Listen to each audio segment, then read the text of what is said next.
ಎಲ್ರಿಗೂ ನಮಸ್ಕಾರ. ನಾನಿವತ್ತು ಟೋಕಿಯೋಗೆ ತುಂಬಾ ಹತ್ತಿರ ಇರೋ ನಾಗಾತೋರೋ ಅನ್ನೋ ಜಾಗಕ್ಕೆ ಬಂದಿದ್ದೀನಿ. ಈ ಜಾಗ ಆಟಮ್ ಕಲರ್ಸ್ ನೋಡೋದ್ರ ಜೊತೆಗೆ ಈ ಟ್ರೆಡಿಷ್ನಲ್ ವುಡನ್ ಬೋಟ್ ರೈಡ್ಗೆ ಕೂಡ ತುಂಬಾ ಫೇಮಸ್ ಆದಂಥ ಜಾಗ.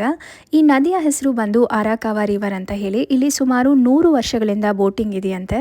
ಮುಂಚೆ ಎಲ್ಲ ಮೀನುಗಾರರು ಜನರನ್ನು ಒಂದು ಜಾಗದಿಂದ ಇನ್ನೊಂದು ಜಾಗಕ್ಕೆ ಕರ್ಕೊಂಡು ಹೋಗೋಕ್ಕೆ ಬಳಸ್ತಾ ಇದ್ರಂತೆ. ಈಗ ಇದೊಂದು ಟೂರಿಸ್ಟ್ ಆ್ಯಕ್ಟಿವಿಟಿಯಾಗಿ ಬದಲಾಗಿದೆ. ಈ ವುಡನ್ ಬೋಟ್ಸ್ಗಳಲ್ಲಿ ಆಲ್ಮೋಸ್ಟ್ 20 to 30 ಮೆಂಬರ್ಸ್ನ ಕೂರಿಸ್ಕೊಂಡು 20 ಮಿನಿಟ್ಸ್ ರೈಡಲ್ಲಿ ನಾವಿಕರು ನೇಚರ್ ತೋರಿಸ್ತಾ ತಮ್ಮ ಹಳೆ ಕಥೆಗಳನ್ನ ಹೇಳ್ತಾ ಹಾಸ್ಯ ಮಾಡ್ತಾ ಜನಗಳನ್ನ ನಗಿಸ್ತಾ ಕೆಲವರು ತಾತ ಮುತ್ತಾತ ಕಾಲದಿಂದಲೂ ಇಲ್ಲಿ ನಾವಿಕರಾಗಿ ದೋಣಿಗಳನ್ನ ಓಡಿಸ್ತಾ ಇದ್ದಾರಂತೆ.